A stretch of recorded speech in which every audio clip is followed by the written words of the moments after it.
Muy bien, señoras y señores, tengan ustedes muy buenos días. 11 de la mañana en punto en Colombia. Los saluda Carlos Grosso en nombre de Fundación Unipymes y de Latinpymes Centro de Desarrollo Empresarial.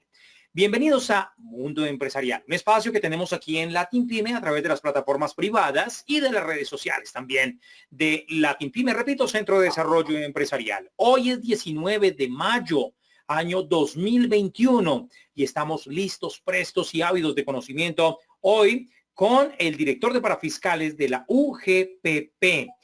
Quiero presentarles a Jorge Mario Campillo. Él es abogado de profesión con 2 especializaciones, una en Derecho Empresarial y otra en Alta Gerencia de la Defensa Nacional. Amplia experiencia en el sector público, laborando con la Personería de Medellín y en FONADE, repito, y hoy en día es el director de parafiscales de la UGPP. Bien, quiero invitar a todas las personas que se conectan a esta hora, que me escriban desde qué ciudad se conectan, desde qué ciudad nos están viendo, si son de alguna empresa. También recordemos que tenemos plataforma privada y tenemos también redes sociales. Hagan todas sus preguntas que ustedes quieran hacer a partir de este momento y paulatinamente vamos a irle dando celeridad a esta entrevista. Vamos hasta las 12 del mediodía. Un saludo para James, para Paola, para Jorge, para Orlando. Bien, Jorge Mario Campillo, me encantaría que primero definiéramos ¿qué es la UGPP? Porque hay personas que de verdad no conocen el término. Carlos, la UGPP es una entidad que crea el gobierno nacional hace aproximadamente 13 años, pero empezamos a funcionar más o menos en el 2011, pero con un fin específico y es controlar las brechas de la evasión en el sistema de la seguridad social. Nosotros, como entidad, cuando crean la UGPP, controlamos 6 subsistemas que se denominan Sistema de la Protección Social en Colombia. 3 que son salud, pensiones y riesgos laborales, y lo que se denomina la parafiscalidad, que son SENA, ICBF y cajas de compensación, que los colombianos que tienen ingresos iguales a un salario mínimo deben hacer sus aportes a estas entidades. Si son en calidad de independientes, pues por lo general deben simplemente aportar a salud y a pensiones. En algunos casos, los independientes deben aportar a riesgos laborales y son excepcionales los casos, como cuando trabajan con actividad de alto riesgo, puede ser trabajo en alturas, minas o socavones, pues también cuando trabajan con rayos X. Esos son los ejemplos de los independientes. Entonces, para tener claridad, independientes pagan salud y pensiones al sistema de la seguridad social, por lo general cuando tienen ingresos iguales o superiores a un salario mínimo. Los empleados sí reciben por parte de su empleador una proporción en el pago de salud, pensiones, riesgos laborales, cajas de compensación, SENA y ICBF, en algunos casos. Y decimos, porque un porcentaje lo pone el empleado y otro el empleador. Entonces, ahí es ese mundo de esa diferencia. ¿Qué pasaba en el país antes de existir una entidad como esta? Pues que la gente no aportaba al sistema y, lógicamente, cuando uno tiene la necesidad de tener un futuro asegurado o que está cubierto en salud o su empleador en riesgos laborales, no había ningún control de que esto se hiciera, y eso es lo que hace hoy la UGPP. Bien, continuamos, 11:03 minutos de la mañana, nos saludan desde San Gil y nos saludan también desde varios municipios de Cundinamarca y Antioquia. Bien, ¿qué cambios se evidenciaron en Colombia en materia de recaudo, de parafiscales, después de haberse creado la UGPP y antes de existir, versus antes de existir la UGPP? En Colombia no existía, y hay que decírselo a todos los colombianos, una medición acerca de cuánta plata no le entraba al sistema de la seguridad social. Pero sí existía cuánto entraba, porque la gente viene pagando por pila desde el año 2006, 2007, y la gente va a pagar mes a mes su seguridad social. Entonces, la UGPP tenía información de cuánta plata le está ingresando al sistema mes a mes, pero no teníamos idea de cuánto estábamos dejando de aportar. Cuando hicimos esa primera medición, Carlos, en el año 2012, algo que nunca había estado en Colombia institucionalizado como medir cuál era la evasión en el sistema de la seguridad social, encontramos que los colombianos dejábamos de aportar 15.8 billones de pesos. Estamos hablando con B, billones de pesos. Imagínense que eso no le está entrando al año a un sistema. Pues lógicamente no va a haber cobertura en las pensiones, no va a haber cobertura en la salud, empleados con trabajadores desprotegidos, un SENA que entrega una formación técnica o tecnológica donde no se estaba fortaleciendo, cajas de compensación simplemente que algunas personas tenían acceso a ellas, y lo mismo pasaba con el ICBF. Entonces, cuando encontramos esa evasión de 12.6 billones de pesos, casi 16 billones de pesos en un sistema, encontramos que 10 billones eran de evasión de los independientes. Los independientes no creían en esto, no creen en el sistema, creen que ellos más bien compran un carro o un apartamento y de eso van a vivir en el futuro, lo rentan o algo, y eso no es la realidad de lo que está pasando hoy en día. Y los empleadores tenían una evasión de cerca de 5 billones de pesos. Pero fíjense, Carlos, lo más impresionante, cuando encontramos esa evasión en el año 2012, la UGPP empezó a cerrar esas brechas de evasión, empezó a hacer el seguimiento a las empresas, encontramos que las empresas, muchas de ellas cumplían, pero muchas eran muy desorganizadas, es decir, no aplicaban la novedad de retiro en la planilla pila, ni la novedad de ingreso de un trabajador, no hacían el tema de las incapacidades, la niña de recursos humanos simplemente la metía en el cajón y la dejaba ahí, no la reportaba la novedad de incapacidad o algo. Entonces la UGPP empezó a controlar eso y las empresas se volvieron mucho más organizadas. Y hoy en día, pues lógicamente dicen que se convirtió en el coco de muchos empresarios, pero enseñamos a que la gente se organizara, a que recursos humanos se hablara con el área de contabilidad, que si había un trabajador que entrara, ese trabajador tenía unos salarios, que si le pagaban bonificaciones se vieran reflejadas en la nómina, en la contabilidad. Todo eso lo encontramos nosotros ahí y hoy en día esa evasión de las empresas ya no llega a ser siquiera 2 billones de pesos cuando en el año 2012 eran de 5. Y la de los independientes, que era de 10, hoy en día está cerca de 3 billones y medio de pesos. O sea, es decir, hoy la evasión en Colombia, que pasó del año 2012 de ser de 16 billones de pesos, hoy es de 5 billones de pesos. 3 de los independientes y 2 de los empresarios. Entonces, es una entidad que realmente estaba necesitando el país para controlar por dónde se escapan los recursos del sistema. Correcto, estamos hablando desde la creación de la UGPP, ya vamos a ir a las preguntas de los asistentes mientras vamos desarrollando un poco más el tema. Hablando de la creación de la UGPP, Jorge Mario, ustedes o el gobierno de esa época vio que ya existía una entidad similar, no sé, en algún país latinoamericano o en los Estados Unidos o en Europa y vieron un ejemplo a seguir. Sí, mira que esto está en los países más avanzados del mundo. Hay instituciones que controlan la evasión de los sistemas. Hay entidades que lógicamente controlan a través de fiscalizaciones y de procesos como similares a los nuestros el pago de esos aportes. Y nos fuimos entonces, recuerdo que en su inicio la UGPP me mandó cerca de 2 meses a conocer entidades tributarias en el mundo. Fuimos a los países más avanzados, a Suecia, Dinamarca, fuimos a Estonia, fuimos a Alemania y empezamos a conocer y a trabajar con ellos. Estuvimos en Noruega, conociendo esas agencias tributarias y vimos allá que era un tema de cultura, netamente cultural, es decir, la gente empezó a creer en lo que realmente veía que estaba funcionando y empezó a creer en su futuro. Entonces encontramos con esas agencias tributarias la manera de traer conocimiento a Colombia. Nosotros trajimos a los suecos acá y empezamos a montar esos estudios de evasión que hoy en día hacemos, que medimos por dónde se escapan las brechas del recurso y encontramos, Carlos, con esos países avanzados cómo hacer parámetros y mediciones que no se hacían en Colombia. Por ejemplo, Colombia, te cuento algunos casos, debe tener más o menos 7 millones de personas que estén pensionadas. Y en los regímenes que conocemos, sin contar pues los regímenes excepcionales que son fuerzas militares, magisterio, Ecopetrol, sino los regímenes que son el de prima media con pensiones, los RAIs que son los fondos privados, hay 1.300.000 personas pensionadas y debe haber 7 millones de pensionados. ¿Qué pasa entonces con la gente? Todo un empleador que supuestamente tiene un empleado trabajando para él 23 años, 24 años y 25 años que están entre las 1.150 semanas que se necesitan en el régimen de ahorro individual o las 1.300 del régimen de prima media que son las 1.300 semanas, llegaban a 62 años los hombres y los 57 las mujeres que la edad de pensionarse y encontraban que su empleador atrás no les había cotizado. Entonces, ¿qué hacían? Contratar a un abogado para que ese abogado empezara a entablar una demanda donde se demoraba hasta 7 años reconociendo la pensión.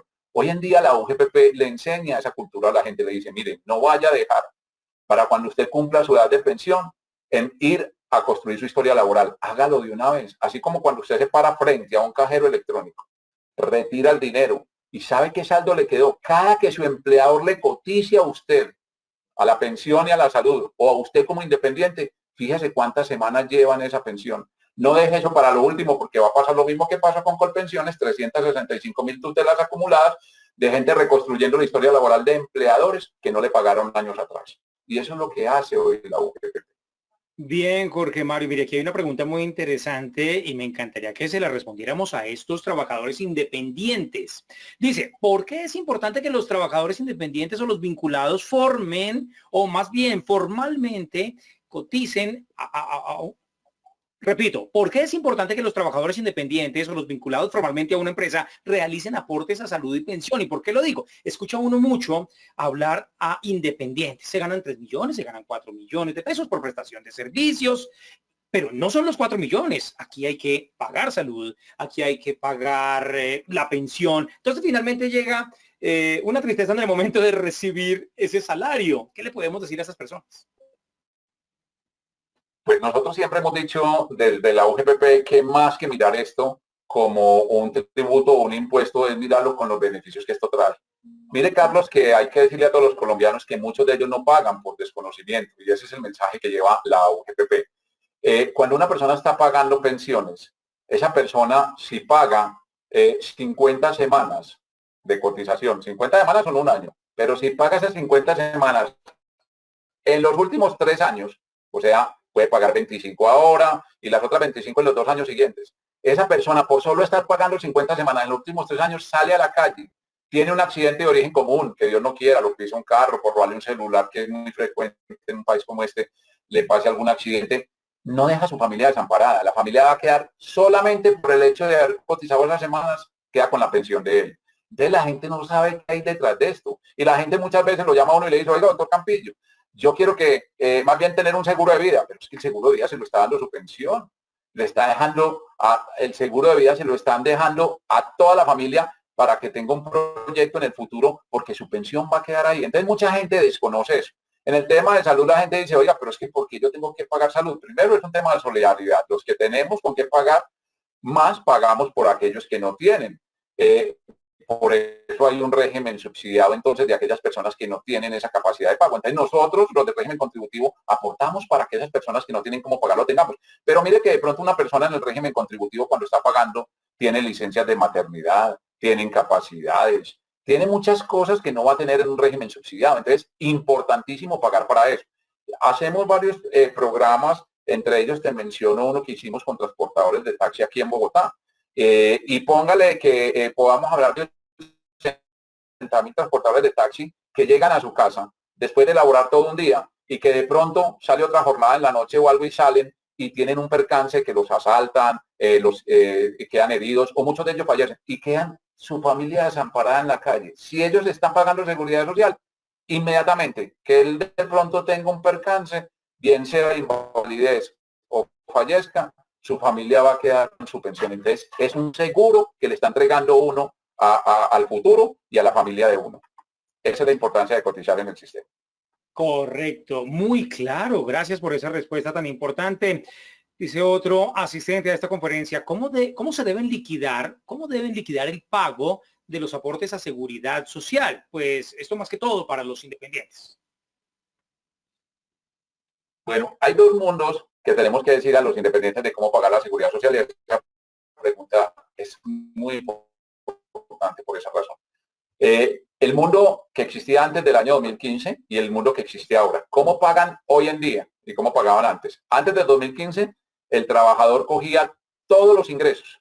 Y cuando cogía todos los ingresos, él tenía derecho a descontar los gastos que están relacionados con esos ingresos.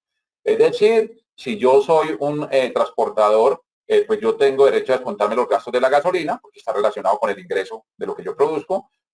Los gastos donde yo, por ejemplo, voy a alimentarme, muchos gastos relacionados con esos ingresos, los gastos del cambio del aceite, del mantenimiento del carro, la compra de las llantas, entonces todos esos gastos, ellos tienen cómo ellos soportarlos. ¿Qué pasa entonces ahí en el año 2015? Cuando descontaban los gastos, quedaba un valor neto. De ese valor del total de los ingresos quedaba un valor neto. Y luego ellos aplicaban entonces 16 puntos porcentuales a la pensión, tenían que pagar un 16% de ese ingreso neto a la pensión y 12.5 a la salud. Hoy en día es mucho más fácil. ¿Qué hizo un Plan Nacional de Desarrollo que entró en el 2015? Lo puso más fácil. Coja todos los ingresos brutos que tiene, aplique entonces también los gastos relacionados a esos ingresos, como ya pusimos los ejemplos, pero ya no va a cotizar sobre 16 y 12.5 para salud sobre ese valor neto, sino que a ese valor neto, hoy en día, le aplica un 40%. Es decir, al aplicar el 40%, va a pagar 16% en pensiones y 12.5 en salud. Miren la importancia de eso. Rebajó de que no fuera sobre el valor neto que se cotizaba, o sea, deducido los costos, sino que una vez deducidos los costos, que ese valor neto aplica sobre un 40%. O sea, lo hizo mucho más asequible entrar al sistema a todos los independientes. ¿Y qué pasa con aquellos que no tienen cómo demostrar los costos? Y ahí es donde viene el tema que creó la ley y que viene trabajando la UGPP.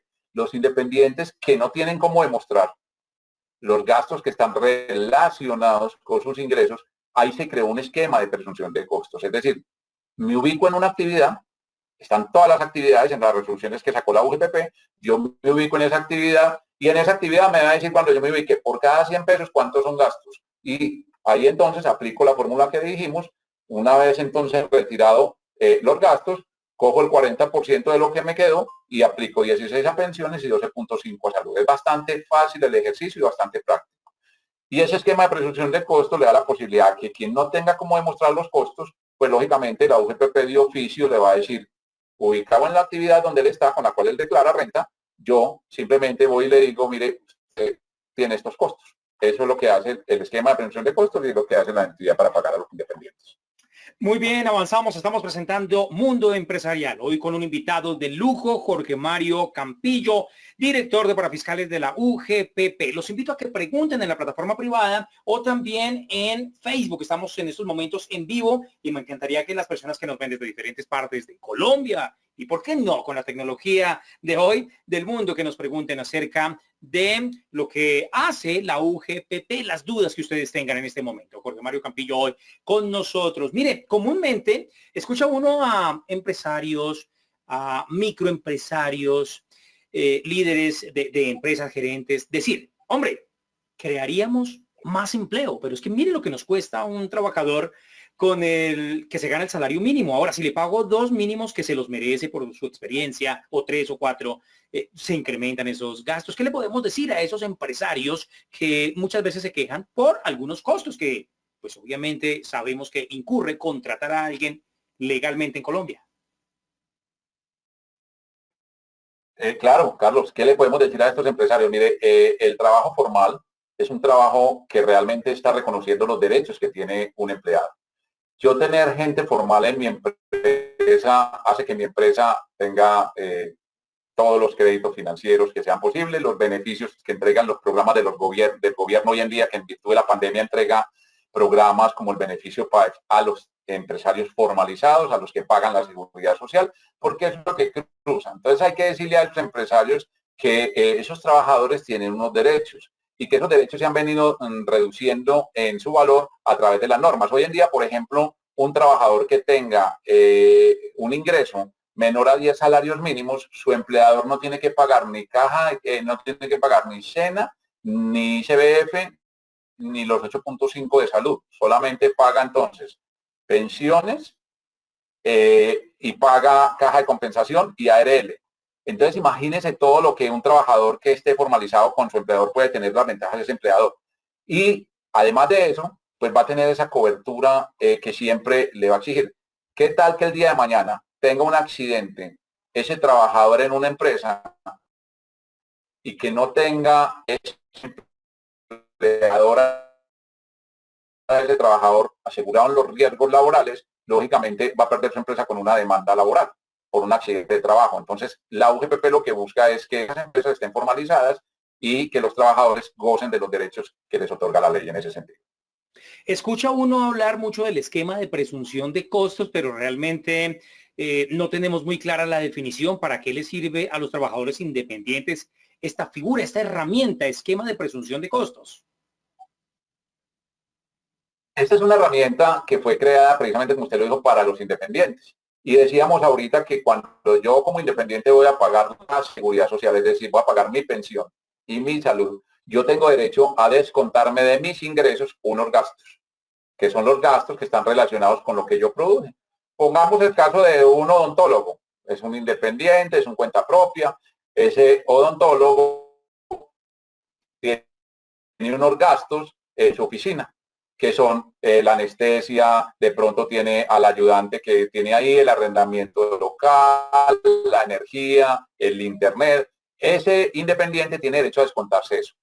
El esquema de presunción de costos permite que si él no tiene los soportes, ya no tiene esos recibos de la energía, ni tiene las facturas con las cuales le pagó a la anestesia que él compró, no tiene eso, el esquema le dice, oiga, ¿sabe qué? Opte entonces por irse por un camino que le creó la UGPP a través de la ley, y es que yo me ubico en mi profesión, actividad liberal como odontólogo, y voy y miro por cada 100 pesos que yo produzco de ingreso, cuánto me cuesta eso.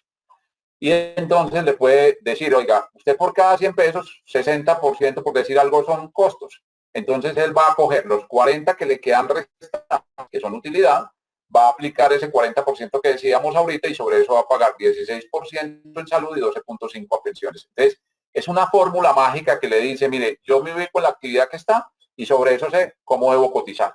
Y le sirve entonces a cada uno de esos independientes para cuando no tengan esos soportes de cuáles fueron sus costos, precisamente el esquema de producción de costos, decirle, al aplicarlo de manera oficiosa, cuántos son los costos en que incurrió para producir esos ingresos. Bien, pregunta Jenny Caterine. Si se tiene un empleado, ¿puedo deducir lo que le pago y ahí sí tomo el 40% y pago mi seguridad social? Si se tiene un empleado, esa persona como empleadora debe velar por la seguridad social de ese empleado.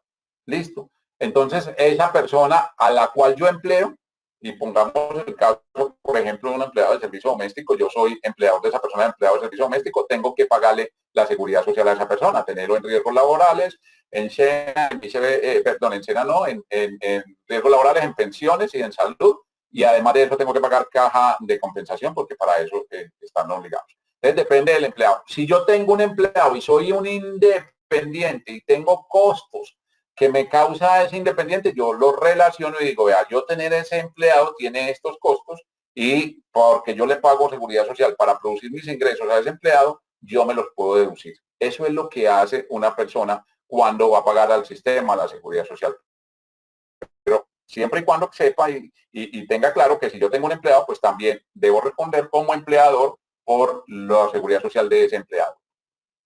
Bien, nos pregunta Oscar Gamba. ¿Es posible cotizar sobre más del 40% con el objeto de mejorar el promedio de la pensión?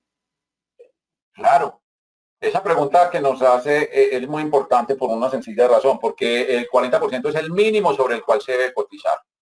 Y ahí entonces lo que dice la ley es, claro, usted puede ir hasta un tope de los 25 salarios mínimos, es decir, no permite la ley ni que usted cotice por debajo del mínimo ni por encima de los 25 salarios mínimos. Entonces, esa persona puede hacerlo y mucha gente lo hace. Mire otro tema, Carlos, que hizo la UGPP. Cuando nosotros entramos al sistema, usted recuerda que, y de pronto sabe, que el promedio de cotizaciones para uno obtener mi tasa de reemplazo, o sea, mi pensión en el régimen de prima media, que es hoy en día por pensiones, es el promedio de los últimos 10 años, o pues la historia de toda la vida. Pero la gente que hacía, cogía los últimos 10 años y ahí sí empezaba a cotizar duro.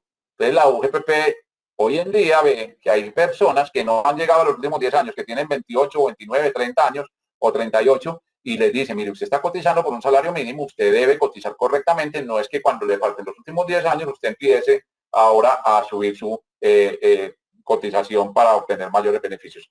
Pero esa pregunta que nos hace, claro que es muy importante porque sí, para el independiente lo del 40% es un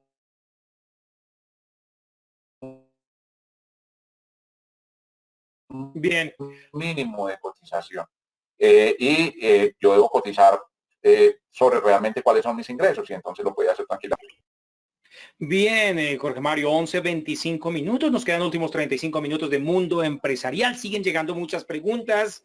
Escojo esta de manera aleatoria. Dice, los ingresos de los trabajadores independientes varían en gran medida y puede haber meses en que no devengan, porque hay meses mejores, como diciembre, como Semana Santa, etcétera, etcétera. ¿Qué les podemos recomendar a esas personas de cómo manejar esos pagos que deben hacer? Listo. Para todas las empresas que están afiliadas a LatinPin, que realmente son muchas, hay que decir y tener una cosa clara. El empleador debe cotizar por siempre bajo un salario que ya pactó con ese empleado. Puede que el empleado tenga bonificaciones, horas extras, entonces el promedio sube. ¿Qué pasa con los independientes? En el caso de los independientes, muchas personas no tienen el ingreso el mismo mes. Entonces, unas veces van a estar por debajo de un salario mínimo y ese mes no estarían obligados a cotizar. Pero hay gente que dice, oiga, yo sí necesito las semanas de cotización, no voy a perderlas, entonces cotizan por un mínimo. Entonces, se recomienda cotizar por un mínimo.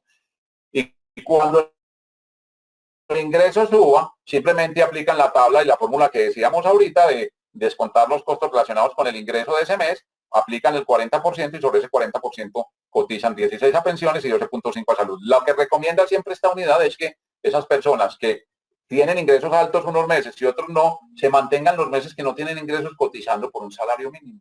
Eso es para no perder la semana de cotización y la continuidad del sistema. Bien, una de las grandes preguntas que comúnmente escucha uno, compañeros de trabajo también, amigos, y es lo que sucede cuando el trabajador independiente no tiene guardados los soportes de sus gastos y le llega una carta de la UGPP. ¿Qué es lo más recomendable?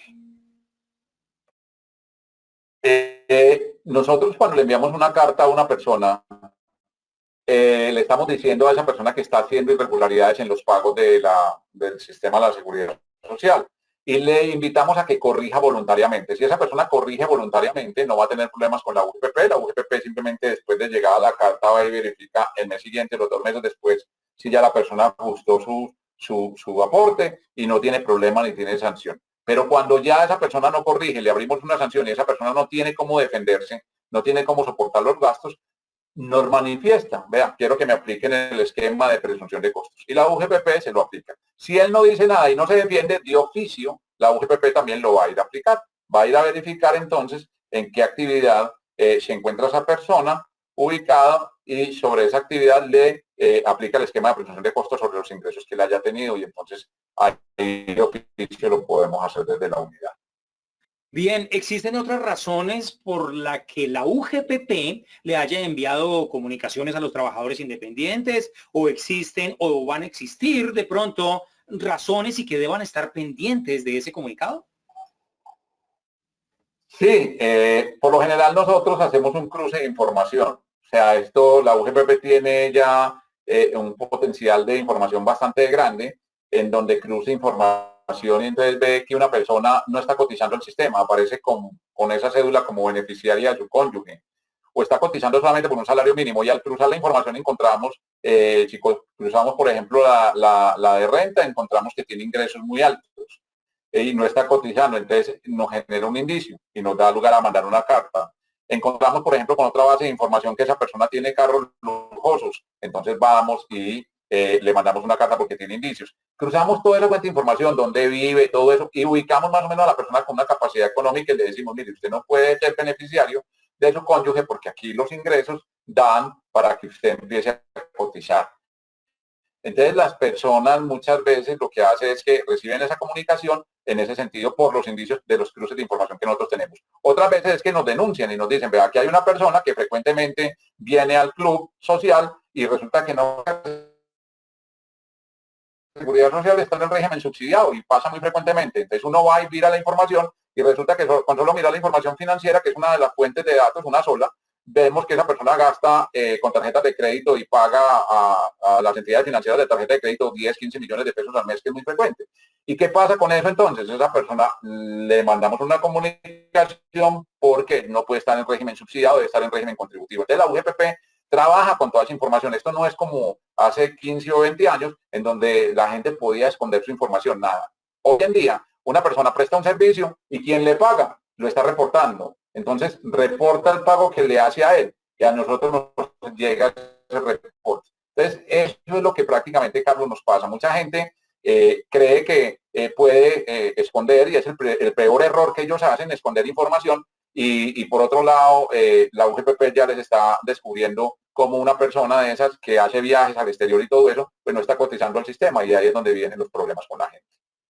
De un tiempo para acá mejoró algo, y es que un independiente puede empezar a pagar seguridad social mes vencido. Eso alivió en gran manera las finanzas personales de los independientes, y muchos independientes hoy en día lo agradecen. Pero miren esta pregunta. Actualmente la seguridad social se cancela mes vencido, pero en algunos casos la EPS no presta el servicio porque no se ha hecho ese pago. Todavía no se ha activado ese pago. ¿Qué recomienda usted hacer o dirigirse, o cómo manejar esta situación? Inmediatamente esa persona lo que va a hacer es comunicarse con nosotros, con la UGPP, ponerle en conocimiento esa irregularidad que se presenta, porque él tiene derecho a recibir esa atención, él está aportando por eso. Entonces la UGPP inmediatamente se comunica con la administradora, esclarece el tema, llama la atención, y hasta muchas veces podemos nosotros llegar al organismo competente, que puede ser el Ministerio de Salud o la Superintendencia de Salud, y hacer sancionar esa entidad, porque nosotros estamos protegiendo los derechos de las personas que están contribuyendo al sistema. Y lo que tú dices de pagarme el vencido es un avance grande que hubo en Colombia.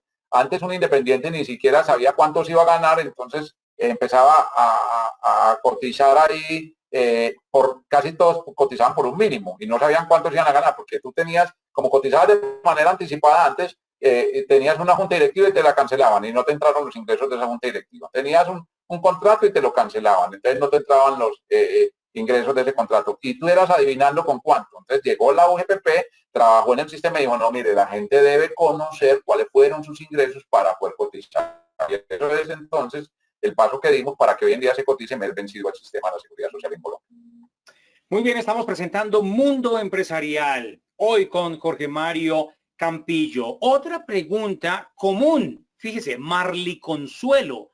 Marley Consuelo, un abrazo donde quieras que te encuentres. Mira, vamos a dar lectura. ¿Puedo cotizar solo pensión si en salud soy beneficiaria de mi hijo? La gran pregunta de muchos independientes. No, Marley Consuelo, hay que decirle que no, el sistema no, pero cuando tú tienes ingresos iguales o superiores a un salario mínimo, cotizas por los dos subsistemas mínimos, salud y pensiones. No hay un parámetro que te deje cotizar solamente uno de los subsistemas. Solamente uno puede cotizar salud y no cotizar pensiones cuando ya es pensionado y tiene unos ingresos adicionales después en la pensión, ya le están pagando la pensión. Ahí es el único caso donde usted podrá de pronto cotizar a salud. Hay otros casos en los cuales usted es voluntario de pronto cotizar, que cuando vive, por ejemplo, en el exterior. Hay gente que cotiza a pensión, no cotiza a salud, sino que cotiza a pensión cuando viven en el extranjero, creen y tienen de pronto proyectado volver a Colombia y cotizan voluntariamente al régimen pensional. En esos casos deja que el sistema prácticamente vaya a recibir uno de los dos subsistemas, tanto salud como pensiones, pero son casos excepcionales. No puedes tú diciendo que yo soy beneficiario, pero quiero ir a cotizar a pensión porque quiero obtener la pensión. No. Si eres beneficiario es porque tú no tienes capacidad de pago con el sistema. Y si no tienes capacidad de pago en el sistema, lógicamente debes estar como beneficiario del régimen subsidiado. Pero si tú empiezas a cotizar pensiones porque tienes capacidad de pago, entonces debes cotizar los dos. Muy bien, continuamos. Dice Argenis Melo desde España. Se comunica con nosotros desde España. Tengo 53 años. Pago pensión en porvenir, pero no pago salud. Pues obviamente porque está en España. ¿Puedo empezar a pagar salud en la seguridad social? Sí, pero ¿cuál es el tema? Lo que pasa es que salud está ligado al territorio donde vive la persona, porque ¿de dónde le van a prestar el servicio de salud? Pues en Colombia, si viviera en Colombia. No se ganaría nada él con pagar salud en España si cuando tenga una enfermedad no le van a poder dar una incapacidad ni nada porque no le están brindando la atención acá. Entonces no tiene sentido de que él empiece a pagar salud si él no reside en el territorio colombiano. Hay personas que vienen frecuentemente y lo que hacen es comprar un seguro para que cuando ellos se trasladen acá, pues tengan la cobertura en ese sentido. Pero los colombianos que viven en el exterior, como el caso que nos señala él, no están obligados, sino es voluntario inclusive, como él lo viene haciendo, que lo viene haciendo muy bien, pagar pensiones, pero salud no la tienen que pagar ni la deben pagar porque no va a recibir aquí el servicio. Bien, otra pregunta. Dentro de tantas, ¿qué le puede pasar a los trabajadores independientes que tengan deudas con el sistema de protección social? Es decir, que no hayan pagado sus aportes a salud, a pensión o de sus trabajadores.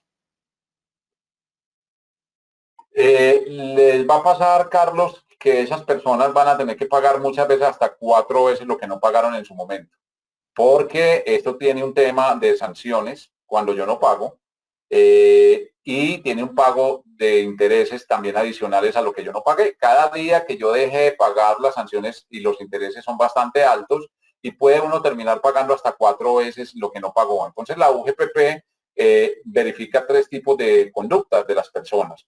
Va y verifica tanto para el empleador como independiente. Si es omiso en el sistema, ¿qué quiere decir eso? Si usted está generando ingresos o tiene trabajadores y no los tiene afiliados al sistema de la seguridad social, o usted generando ingresos iguales a los superiores un salario mínimo como independiente, no está generando ingresos. Entonces, eso inmediatamente pues le va a llamar la atención a la UGPP y va a tener unas sanciones. Otra conducta que vigila la UGPP es la inexactitud. ¿Qué es la inexactitud? Hombre, yo sí estoy afiliado al sistema, pero gano ingresos altos y estoy aportando por un salario mínimo. Entonces ahí eso es inexactitud. La UGPP lo hace corregir y le dice pague correctamente a lo que son sus ingresos. Listo. Entonces, tanto al empleador como al empleado. Muchos empleadores no le pagan a su empleado por las horas extras, no cotizan por eso, no le pagan por bonificaciones. Entonces ahí la UGPP hace y verifica esas conductas. Y la otra conducta que verifica también la UGPP es la mora, que quiere decir que usted sí está afiliado, pero unas veces paga, un mes paga, otro no paga y así. Esos meses que no pagan constituyen mora. Entonces la UGPP tiene sanciones para eso y además de eso se producen unos intereses que son muy altos, son los de usura menos 2 puntos. Entonces la gente termina pagando, como yo te digo, a esa persona que tú me preguntas, ¿qué le pasa a la persona que no paga o al empleador? Pues es sancionado, además de que unos altos intereses moratorios que le pueden hacer mucho más graves a la obligación y que siempre va a ser entre 3 o 4 veces y va a terminar entonces, como le digo, pagando unas cifras bastante onerosas por lo que no pagó en su momento. Muy bien, continuamos. Esta pregunta la hace Jenny Caterine Millán Rojas. Un abrazo para Jenny Caterine en el lugar que se encuentra en Colombia. Dice, soy una trabajadora independiente y quiero contratar una empleada para mí como independiente también. ¿Aplica el beneficio de parafiscales y seguridad social o solo es para las empresas? No, también aplican beneficios a las personas porque ellos van a declarar sus costos en el momento que vayan a declarar. Tanto empresas como independientes en su momento van a deducir costos que ellos tengan. Y sobre eso va a ser. Y lo mismo cuando va a pagar la seguridad social, esa persona va a decir, oiga, yo tengo unos costos que están relacionados también con algunos ingresos y va a poder verificar eso y si no tiene, pues va a hacer uso del esquema de presunción de costos.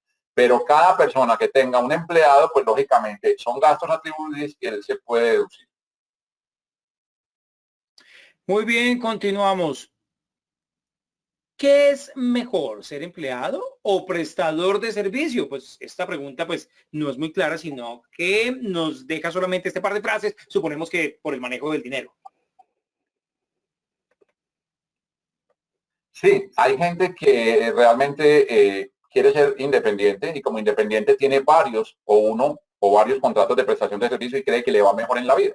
De esa persona dice, no, mire, yo no me voy a emplear, porque emplearme quiere decir que yo voy a tener un horario fijo, voy a recibir subordinación o dependencia de una persona que me dé órdenes y como contraprestación voy a recibir un salario y no me sirve porque no voy a tener tiempo para mí. Entonces muchas personas optan y dicen, oiga, no, a mí me va mejor trabajando como independiente y puedo tener un contrato con una persona o con una empresa y otro contrato con otra empresa y voy y lo hago. Y muchas personas optan de eso. ¿Qué le preguntan a uno? ¿Cuál es mejor? Pues, hombre, no. En cualquiera de los dos, si es independiente, él es el que es responsable de la seguridad social. Él la debe pagar. Si es contratista independiente y tiene sus contratos y no está vinculado con un empleador, es él el responsable de su seguridad social y la UGPP verificará eso. Si él es empleado, su empleador pues debe pagar la seguridad social de esa persona. Entonces, son dos mundos distintos, pero cada uno opta como crea que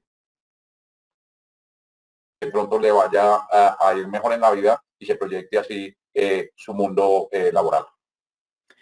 Muy bien, Erika Ruiz nos dice, la exoneración de aportes para fiscales se entiende que son pagos no efectuados al sistema de seguridad social para la empresa. ¿Cómo se ve recuperando este valor? ¿Cómo se ve recuperando este valor? Es decir, antes existía el impuesto CREE. En la actualidad fue reemplazado financieramente por la autorretención. El tema acá, Carlos, es el siguiente.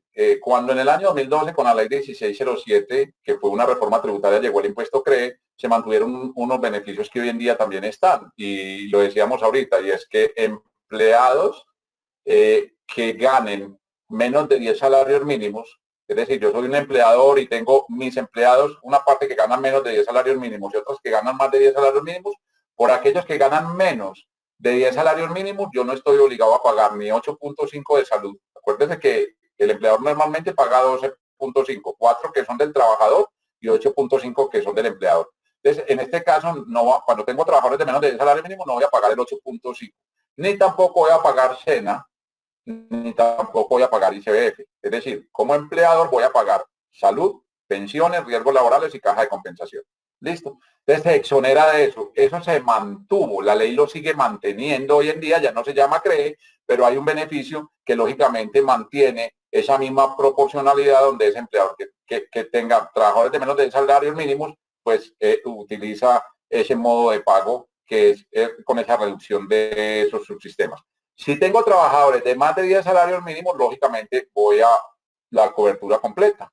Voy a pagar SENA, ICBF, caja de compensación, 12.5 en salud por ese trabajador que gana más de 10 salarios mínimos y voy a pagar también pensiones. Entonces, eso es lo que mira la UGPP, cuál es el ingreso del trabajador y dónde le ubico. Y si el empleador vemos que no está pagando, es porque tenía derecho a utilizar ese mecanismo que menciona la señora ahí. Bien, Jorge Mario, ¿qué dice la ley sobre esta situación? Hay una persona que trabaja por prestación de servicios y tiene un salario mensual por prestación de servicios, es independiente, paga su seguridad social, pero eventualmente trabaja como DJ para una empresa donde para poderle pagar le exigen el pago de seguridad social. Entonces, ¿qué hace este DJ? Coge su pago que hace como contratista para esta empresa y va y lo lleva para que le puedan pagar acá. Y la lleva a esta otra empresa para que le puedan pagar su servicio de luces. Y la lleva a esta otra empresa. O sea, con la misma seguridad social que pagó como contratista para esta empresa, pues presta otros servicios. ¿Qué dice la ley? ¿Eso es válido? ¿No es válido? Y se la volteo por el otro lado. Si no fuera válido, pues esa persona estaría pagando mucho, mucho, mucho de seguridad social. Claro, es que la norma lo que dice, Carlos, es que de seguridad social se paga es por todo lo que son mis ingresos, hasta 25 salarios, que es el tope máximo que yo puedo pagar. Pero lo que dice es, no importa la naturaleza del ingreso. Es decir, tú estás poniendo el ejemplo, acá estoy con alguien generando ingresos, yo debo pagar en mi proporción sobre eso, pero sumo los ingresos que estoy teniendo con otro empleado o con otro contratante. Entonces, la ley me dice, sume todos los ingresos mensuales, coja esa bolsa y a esos ingresos mensuales aplique lo que decíamos ahorita, gastos relacionados con esos ingresos. Y cuando tenga los gastos relacionados que le hace valor neto, coja el 40% y aplique 12.5 a salud y 16 a pensiones. O sea, no quiere decir que porque yo ya pagué en este lado, no tengo que pagar en el otro. No, coja todos los ingresos. Y lo mismo pasa, y es para aclararlo acá, Carlos, cuando un trabajador es dependiente, es decir, yo tengo un empleo fijo, pero a su vez voy y doy clase en la universidad. La universidad también me hace pagar por el contrato que yo tengo como honorarios con esa clase a la seguridad social. Una cosa es lo que paga mi empleador por mí, ¿cierto? Que paga la seguridad social completa. Pero yo como independiente, profesor, que voy a dar clase, tengo un contrato con la universidad. La universidad cada mes me va a exigir sobre lo que ellos me están pagando el pago de la seguridad social. Entonces estoy, como usted dice, sumando los ingresos que tengo allá como dependiente empleado y como independiente acá. Siempre que no pase el tope de los 25 salarios mínimos. Quiere decir eso, que si usted tiene muchos ingresos, tiene muchos contratos y se gana o 40, 50 millones de pesos, solamente va a cotizar como si se ganara 20, 21 millones de pesos, que es el tope de los 25 salarios. No puede cotizar sobre lo demás. Es el máximo tope de cotización que hay en Colombia. Bien, Ivana González Rodríguez nos dice, cotizo como independiente con un salario mínimo legal vigente y como dependiente contratada por una universidad contratada solo 8 meses al año. ¿Cómo me afecta el promedio de esta cotización para mi pensión? Estoy a 3 años de edad para obtenerla.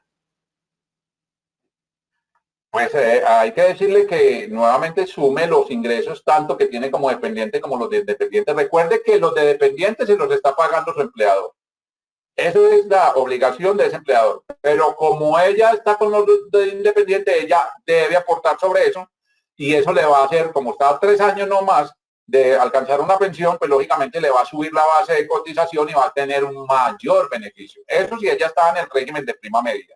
Porque lógicamente en el régimen de ahorro individual, yo no sé en qué régimen, me imagino que la pregunta la debe estar haciendo porque está en Colpensiones, porque en el régimen de ahorro individual son 1.150 semanas, pero se suma todo lo que usted ahorró toda la vida. ¿Listo? En cambio, en el régimen de prima media, pues usted tiene esa opción y es que en los últimos 10 años pueda subir su cotización y es el promedio de los últimos 10 años la que le va a su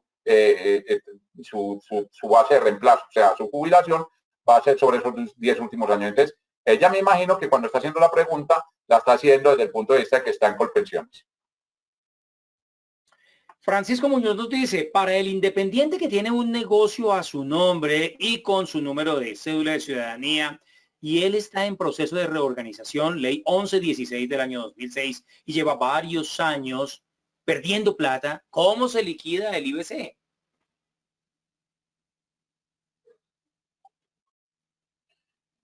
Hay que mirar, si él está en proceso de reorganización y tiene en su empresa empleados a cargos, lógicamente él debe pagarle la seguridad social como dice la ley, correctamente. Si él de pronto es una persona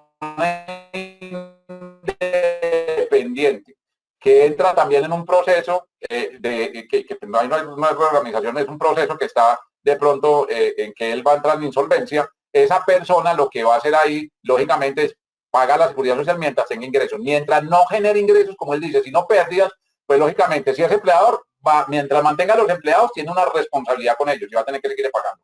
Pero si es independiente, si lo que está generando es pérdida cada mes, que ya pues es muy grave que uno se quede generando pérdidas cada mes independiente, pues en los meses que no tenga ingresos iguales o superior a un salario mínimo, pues lógicamente no va a tener que aportar al sistema. Eso es lo que debe hacer. Muy bien, Olga Patricia Caramillo nos dice, ¿podría seguir cotizando si me voy a vivir a Estados Unidos a trabajar? ¿Y por cuál valor mínimo debo hacerlo? Mire, esa pregunta de Olga yo se la recomiendo a todo el mundo. En alguna oportunidad mucha gente le dice a uno, oiga, me voy para el exterior y dejan de cotizar y pierden muchas veces o dejan las semanas que estaban acá. Eso es un error muy grande. La gente que va, y como ella está pensando, que está pensando en futuro, en grande, es una persona que va a cotizar voluntariamente a pensiones. Recordemos que no tiene que cotizar si viene del exterior a salud, va a cotizar a pensiones. ¿Cómo va a cotizar a pensiones esas semanas que ya tiene aquí? Ella las va a seguir sumando. Y ella puede cotizar por un salario mínimo. Entonces, ese es el tema que le exige la ley. Solamente, y ni siquiera es voluntario, decíamos acuerdo que es voluntario, pero le exige es mínimo si va a cotizar por un salario mínimo. Entonces, ella está pensando bien, está bien hecho. Yo le aconsejo a todas las personas, a los que tienen familiares en el exterior, que, hombre, les digan que coticen voluntariamente al sistema colombiano, a pensiones por un salario mínimo. Ahí están haciendo semanitas. El día de mañana que lleguen, tienen semanas sumadas. Esa es una plata que le queda a esa persona. Es un ahorro. Cuando usted cotiza pensiones, esa bolsita de plata es suya. Es el ahorro de toda su vida, que el día de mañana, si usted vuelve a Colombia y cumplió con los requisitos de ya tener ella 57 años en este caso, o el hombre 62 años y 1.300 semanas o 1.150 en el régimen de ahorro individual, tiene una pensión. Entonces, está haciendo un negocio redondo y está pensando en futuro esa persona. Bien, últimos 10 minutos de este conversatorio con Jorge Mario Campillo. ¿Cuánto esperan ustedes recaudar este año teniendo en cuenta la situación económica que está viviendo Colombia y cómo estuvo el recaudo en el año 2020?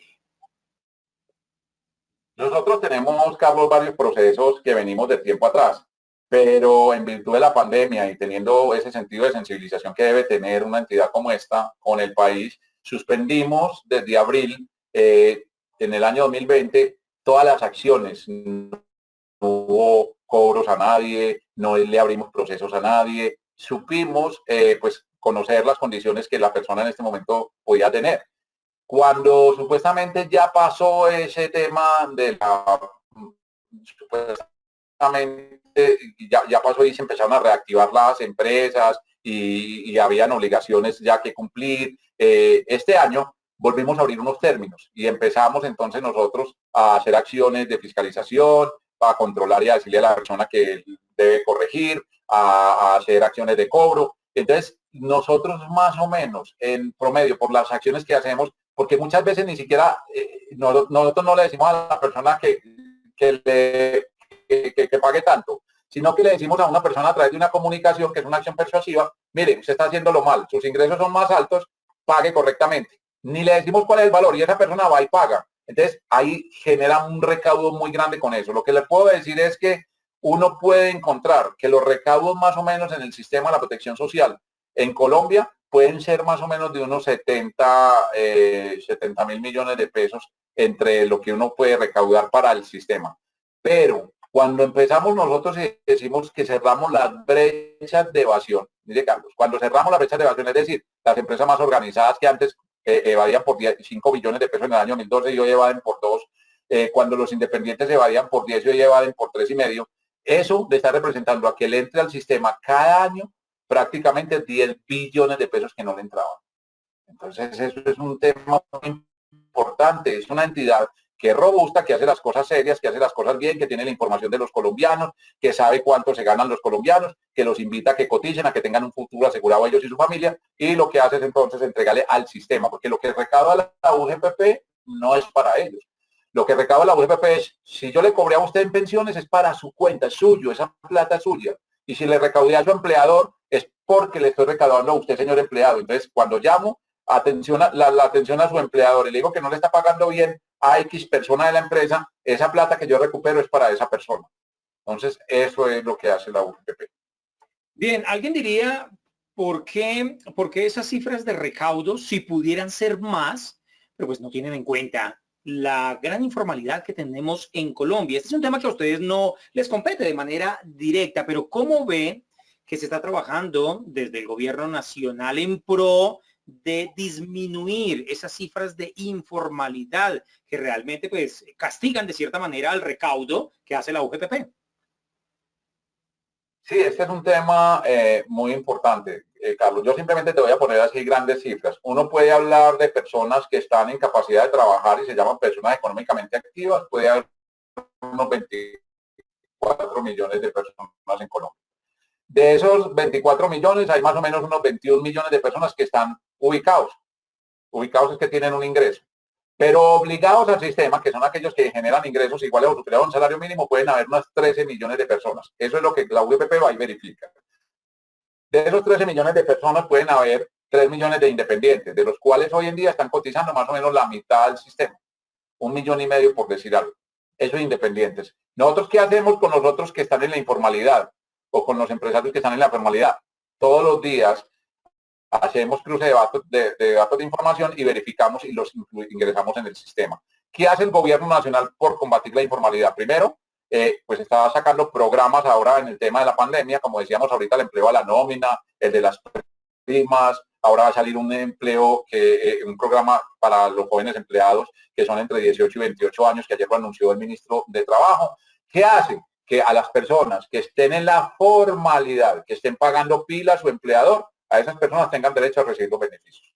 Entonces, todos los días el gobierno está luchando por esa formalización de las empresas y de las personas.